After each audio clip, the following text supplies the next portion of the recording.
Hey guys, for this month's how-to video, given that we are painting right now a lake and an illustration of a meadow, I thought I'd talk about how to paint grass, and in particular how to paint a grassy meadow. So this one, I've already kind of cheated a little bit for the video. I already painted a first layer of green around here, and you can kind of see I already have some of the brush strokes in there. I also have the lake in here, but I want to make sure that you know that my lake, I'm going to grab this illustration over here too so you can kind of see my lake right now looks like it's just kind of stuck on there, almost like a cut and paste job. Same with the trees, they kind of look like they're just stuck on there, the rocks stuck on there, so everything doesn't quite go together yet. And that's where that grass texture in there will be really helpful. So today we're going to talk about that. If you are kind of following along and you want to try creating your own meadow picture, go ahead and start with just painting. I would actually paint a darker layer of green on here. I lightened it up a lot so the trees could come through, but I'm going to come back through with some darker green to do that. My color palette, my paint palette is a mess. It's a paper plate. I've been doing a lot of painting at shows lately, and so it's not very neat or organized at all. But I do have on here some various shades of green paint. I also have kind of a cream, almost a pastel yellow color. It's actually called Naples yellow. And then I also have some just titanium white on there as well. And my various shades of green. So let's get started. So to start with, I'm going to use my number 2 filbert brush, and kind of like we've done for sky paintings, I like to dip a couple different colors in there. So I'm just going to start with a couple of shades of green, and I want to see how that's going to look. Now when I'm painting grass, especially in a meadow picture, I want to, I'm going to set this over here, I want to kind of pick a direction that the wind might be blowing. And it does look like, you can't see it very well here, but I think my storm is actually going to be heading over this direction. So I'm going to have the wind blowing this direction to kind of look like it's blowing the storm away that way. So as I'm painting, I'm going to want my grass to kind of come this direction too. And you may, this isn't going to work very well with the shadow, but you may, when you start painting your grass, you want to kind of start from the opposite direction that the grass is going to be heading, and then you want to pull up. So it's going to be a quick texture, a quick pull on there, and I'm not pushing very hard. I'll see if I can zoom in so you can kind of see a little bit better too. We'll give you a little more, there we go. Let's see, sorry for the shaky camera. We'll give you a little bit of a close-up view there so you can kind of see. So I'm starting where I want the grass to begin, and I'm quickly flicking it up. That was a terrible example, but I'm quickly flicking it up the direction that I'm wanting it to head. So I want the points of the grass to go that direction. Now, you probably, if you are working with a hill country or something, you're going to want the grass blades to be pretty small here, and it's going to look more like tiny texture, tiny lines when you're at the top here. And then as you get closer to the lake or rocks or anything that you're doing down here, you're going to want the blades to be a little bit bigger, a little more defined. And what you're going to do, which would it'll make the most sense, is you're going to actually build from the top down so that you can see the blades overlapping. So I would start at the top of the hill here, zoom in there, start at the top of the hill here with my tiny blades, theoretically, I should be using a smaller brush, but with my tiny blades, and then I'll start building as I go down.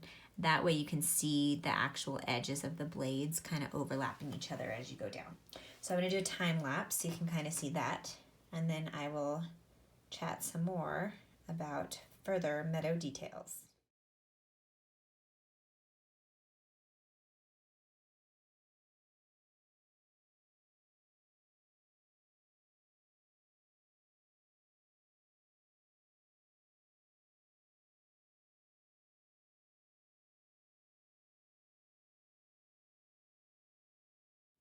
Okay, I want to take a quick pause from the time-lapse video to kind of talk about what I've been doing here. So as you can see, I'm starting to get more grass texture in here. A lot of it is heading in the direction of the wind, but I did keep some of it kind of cradling the edge of the lake, and that's going to help it look a little more connected to the landscape as opposed to just copy and paste it on there. So what I've been doing with the time-lapse, which you can't see in the time-lapse video, is I've been either dipping once or twice, depending on what I'm doing, and then I've been doing the upward strokes.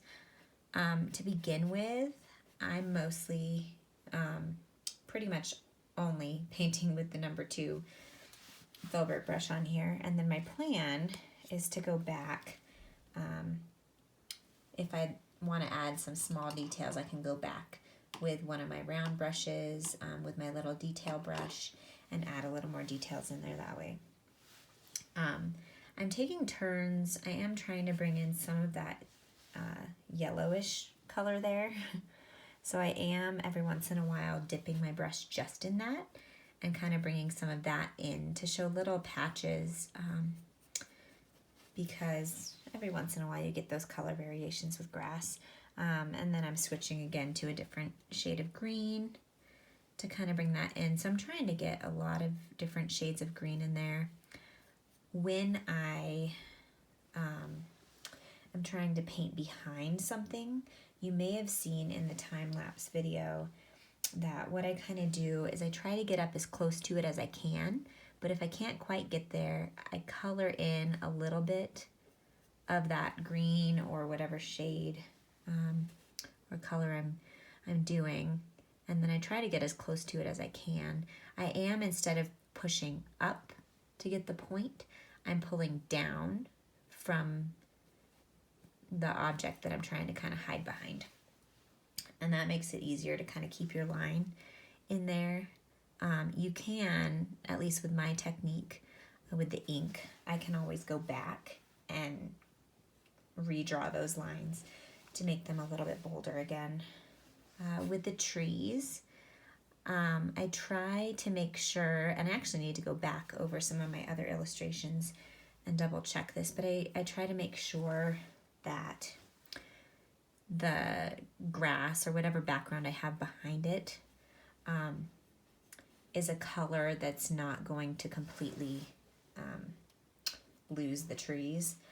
So I try, since this is kind of a darker green color, I try to bring in some more of the yellows and some of the lighter greens and stuff around the tree too. So I'm going to continue with the time lapse. I just wanted to show you those things about kind of trying to keep the rest of the landscape in mind as you're painting. I'm going to fix the lake here a little more. I am bringing in a little bit of white, and then I go back over it with some of the green to try to make a little bit of lighter spots in there too. Then I come back in with the dark green. So it's a lot of layering. I will probably, when I'm done with this, come back with these little rock marks and they're just little dots that I'm making. And so I'll probably make a few kind of closer to the edge, maybe even a few scattered in with the grass too, so you can kind of see that. All right, back to time lapse.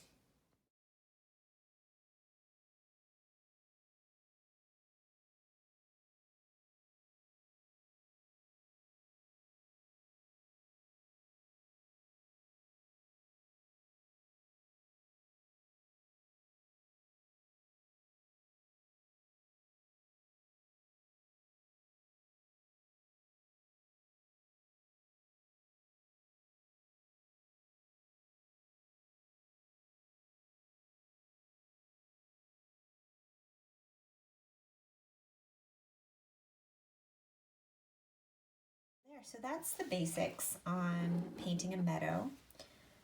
You can kind of see the difference if I show you my other side. So we have, as I drop a million paints, we have, this is more built up with the grass texture and everything versus the flat, very slight texture that we had before. So I'll do the same thing to this side, and then I will be posting pictures when it's all done. So I hope you guys learned something today. I hope there's something you can take away and use in your own artwork. You can do very similar brush techniques for painting fur on things too. So if you wanted to try some sort of animal and then wanted to add some fur to that, you could totally do that too.